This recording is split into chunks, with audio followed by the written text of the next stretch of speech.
He pointed at me across a table dressed in crystal and china and said, "You'll never be half the woman my mother-in-law is." I didn't raise my voice. I didn't even blink.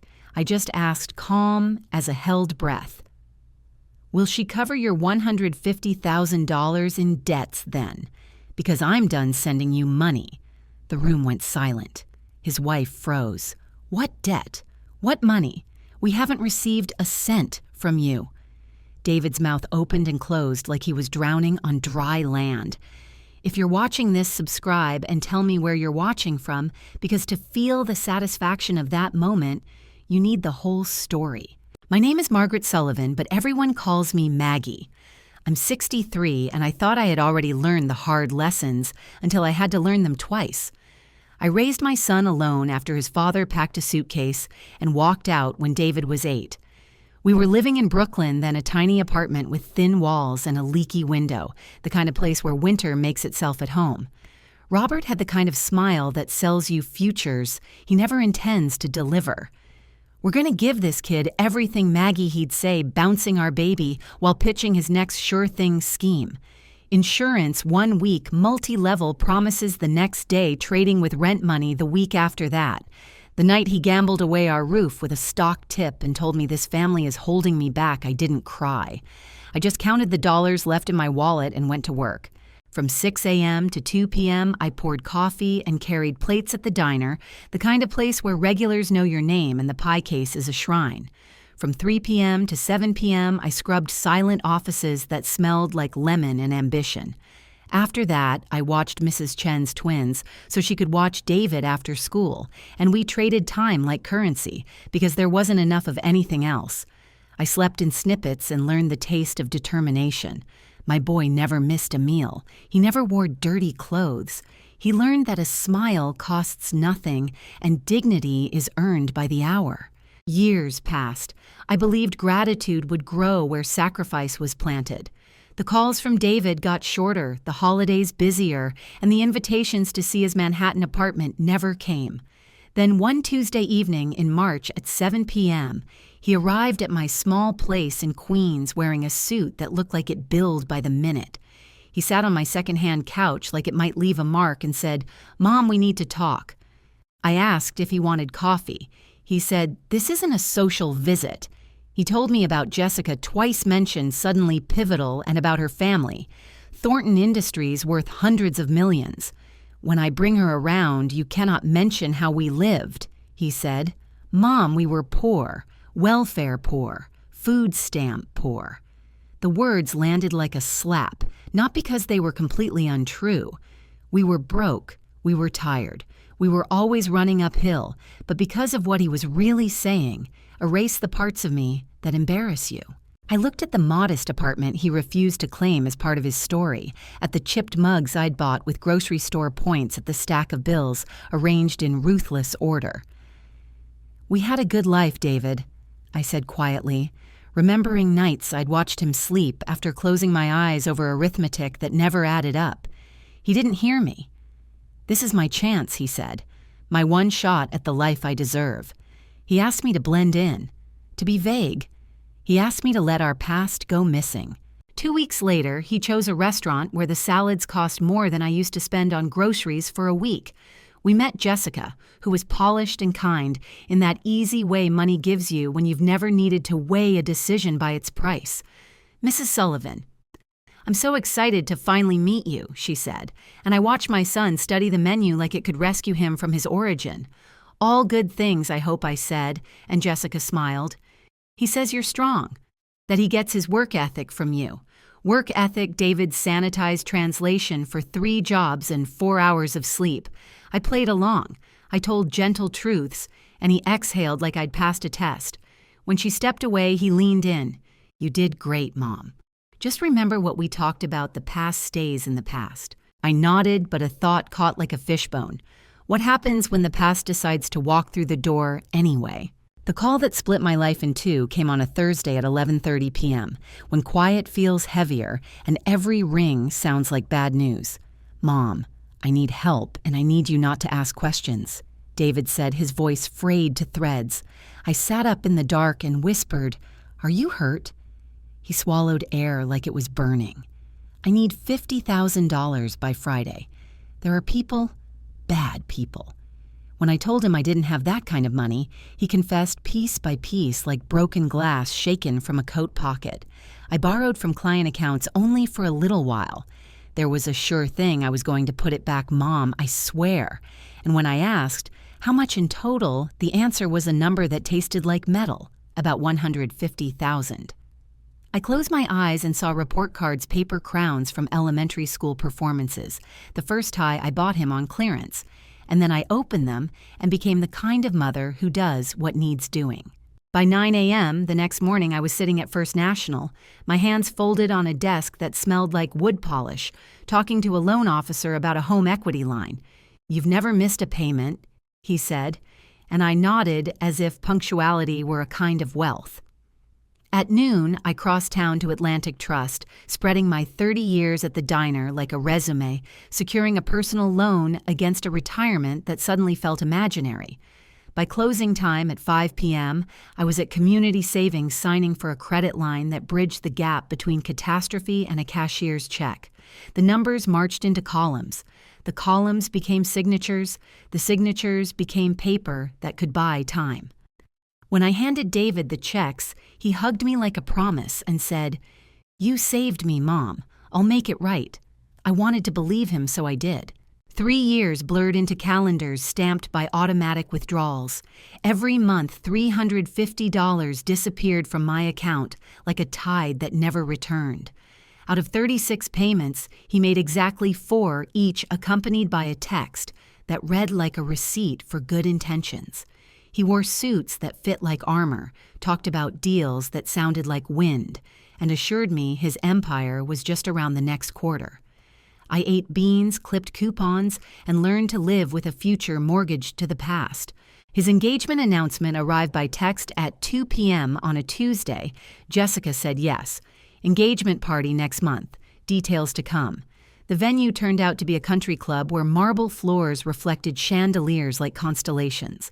I arrived right on the dot of 7 p.m., a black dress I could not afford, smoothing the lines of a life I hadn't been invited to narrate.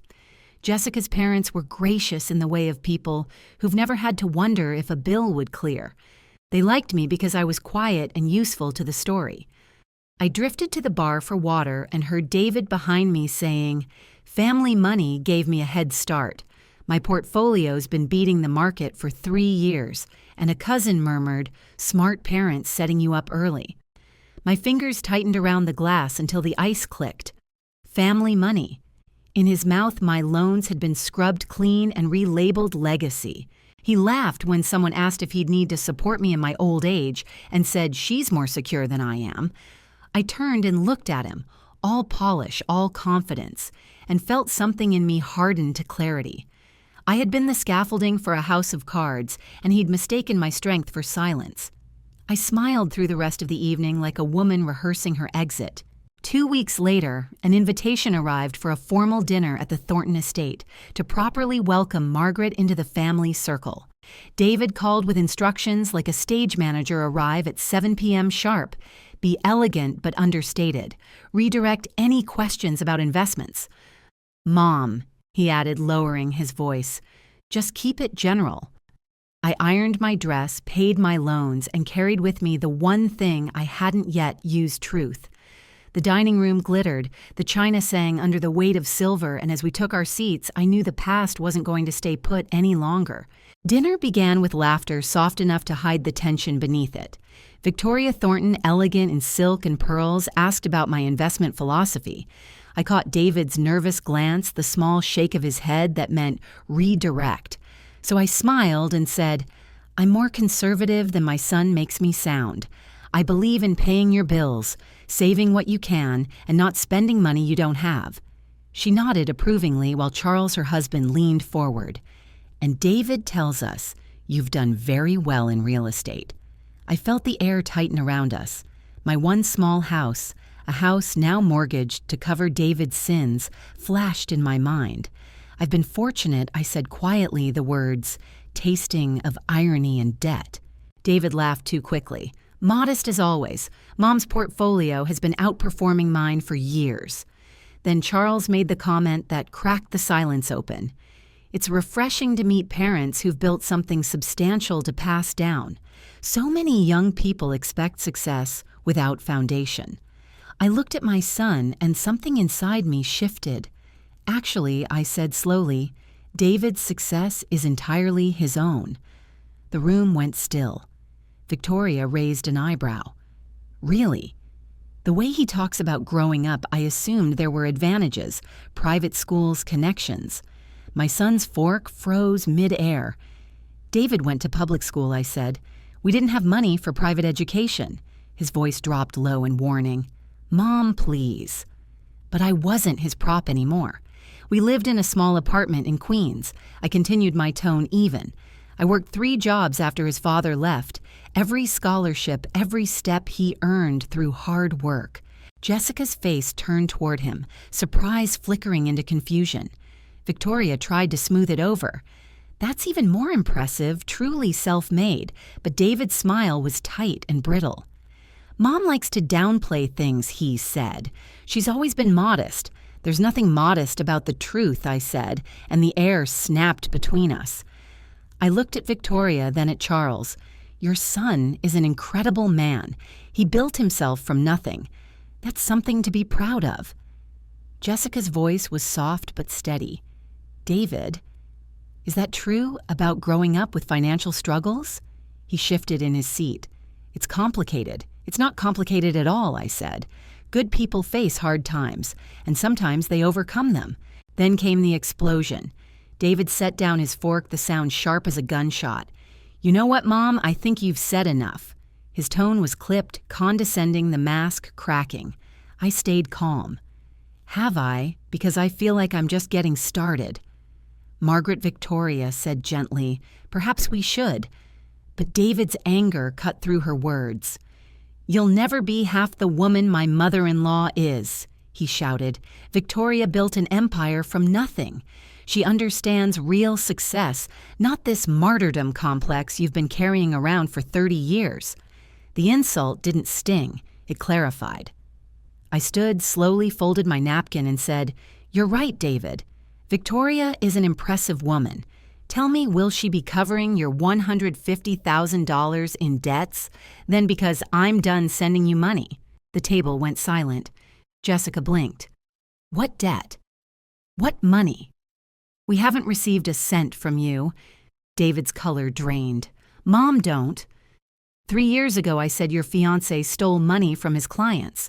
$150,000. When the loan sharks came, I mortgaged my house and emptied my retirement to save him. Jessica's eyes widened. David. It wasn't like that, he stammered. I've been making payments every month, $350 for 36 months. I have the bank statements if anyone's curious. Charles cleared his throat. Margaret? Surely you don't mean I mean exactly that, he embezzled. I paid. Jessica's voice trembled. Is this true? David's face was red and slick with sweat. It was temporary, just a cash flow issue. You stole money, I said quietly, and I cleaned up the mess. I pulled out my phone, showing the screen. Here's Monday's payment. Would you like to see the mortgage papers, too? Victoria stared at him, then at me. $350 a month. That's over $4,000 a year. For 3 years. Jessica stood abruptly, tears spilling down her cheeks. I need some air. She ran from the room, leaving silence heavy enough to break.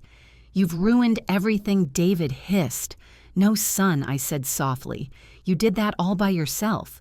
David stormed out after Jessica, his footsteps echoing down the marble hallway, like the sound of something ending. I stood there, feeling every eye in the room on me, the weight of truth settling heavier than shame ever had. I'm sorry for disrupting your dinner, I said quietly. I should go. But Victoria rose before I could move. Don't apologize, she said firmly, her voice calm but steely. And don't go. Charles, would you give us a moment? Her husband nodded, excused himself, and closed the double doors behind him. Victoria poured herself another glass of wine, then one for me. "How long have you been covering for him?" she asked. "Too long," I said. "Far too long." She leaned forward, her expression softening. "Those payments, $350 a month for 3 years, on what income, Social Security, and a part-time job at a craft store?" I admitted. "It doesn't leave much for anything else." Victoria studied me for a long moment, her eyes sharp but kind. "You know what I see when I look at you, Margaret. I see the kind of woman I'd want next to me when things go wrong. Loyal, tough, resourceful." I gave a small, tired laugh. "I don't feel tough. I feel foolish." "Foolish," she said. "You just saved my daughter from marrying a liar." "That's not foolish. That's extraordinary." I didn't know what to say, so I sipped the wine that tasted like relief. Outside, I could hear muffled voices, Jessica's tears, David's pleading, but the words were lost in the distance. Victoria reached across the table and touched my hand. "You did the right thing." I left soon after. As I stepped into the cool night, I heard Jessica's voice from the foyer. "I can't marry someone I don't really know, David. I don't know who you are anymore." The words followed me like a benediction. Victoria herself walked me to my car. "Don't second-guess what you did," she said as she opened the door. "Sometimes truth is the only mercy left." I nodded, too exhausted to speak, and drove home through streets that blurred with the motion of my own heartbeat. For the first time in years, I slept through the night without waking up to worry. David didn't call for 2 weeks. When he finally did, his voice was a cold shadow of itself. "I hope you're happy, Mom. Jessica won't take my calls. Her family thinks I'm a criminal. My career is over." I closed my eyes and said, "Your career was built on lies, David. This was inevitable. Was destroying my life worth it? Was proving your point worth it?" "I didn't destroy your life," I said quietly. "I just stopped letting you destroy mine." He hung up without a word. Days passed quiet but clear. Then one morning my phone rang again. "Margaret." It was Victoria. "Do you have time for coffee this week? We met at a small cafe in Manhattan. Sunlight streaming through the windows like forgiveness." She looked different without the armor of wealth, softer human. "How are you holding up?" she asked. "Better than I thought," I said honestly. "It hurts, but it's also freeing. I hadn't realized how heavy it was carrying all those lies." Victoria smiled slightly. "You know, I've been thinking about what you told me that night. You managed to negotiate multiple loans across bank structure, payments, handle risk. That takes real financial skill." I laughed softly. "I just did what I had to do." "Exactly," she said. "You solved a crisis under pressure with nothing but grit. That's more than most financial advisors could manage." I frowned, unsure where this was going. "What are you suggesting?" "I'm suggesting we work together," Victoria said simply. "I've been thinking about starting a new branch of Thornton Industries financial consulting for middle-income families. People who need real help, not jargon. And I need someone who understands what it's like to live paycheck to paycheck." I stared at her. "You," she said with conviction. "Think about it. You've spent your life managing impossible budgets and finding ways to survive. Who better to teach others how to do the same? I promised I'd think about it." For the first time in years, the idea of building something mine didn't feel impossible. It felt overdue. I spent the next 2 weeks researching Thornton Industries. What I found surprised me. The company wasn't built on exploitation or greed. It was solid, forward-thinking, and ethical, the kind of empire that quietly improved people's lives instead of draining them. So when I called Victoria back, my voice didn't shake. "I've thought about your offer," I said, "and I'm interested if you'll have me." Her smile through the phone was audible. "Lunch tomorrow, my office noon. I'll show you what I've been working on." Her corner suite overlooked the harbor, sunlight bouncing off glass towers like gold on water. But Victoria didn't waste time showing off the view. She spread a set of market analysis reports across the table and said, "Here's the gap. Middle-class families, small business owners, they need advice they can actually use. They're ignored by major firms because they can't pay premium fees. I studied the pages, each one a reflection of my own past. You want to help people who live like I did? I said softly. Exactly, she replied. You understand what it's like to choose between groceries and gas. I need that perspective. We'll start with a consulting role test, the waters. If it works, we'll make it official. Before I could answer, my phone buzzed. David. The name on the screen felt like a ghost at the door. I excused myself and stepped aside. His voice was tight with panic. Mom, I need you to tell me the truth. Have you talked to anyone from the SEC? My stomach dropped. The Securities and Exchange Commission? No. Why would I? Because they're investigating my trades, he said quickly. They think I used family money to inflate my portfolio. If they contact you, you need to tell them you never gave me money for investments. I stared out the window, the city pulsing below. David, you promised me you'd stop this. You said you were done. I am. This is different. Just tell them the loans were personal, not business related. Please, Mom, if the SEC thinks you financed me, they'll drag you into it. Behind me, Victoria was still at the table, her eyes calm but knowing.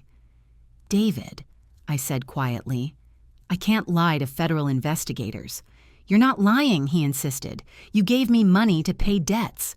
His voice broke. Mom, if this goes wrong, I could go to prison. I closed my eyes. Then maybe it's time you face what you've done. Silence. Then the old desperation returned. I might need to borrow some more money just until this blows over. That was the moment I felt the final thread snap. No, David, I said softly.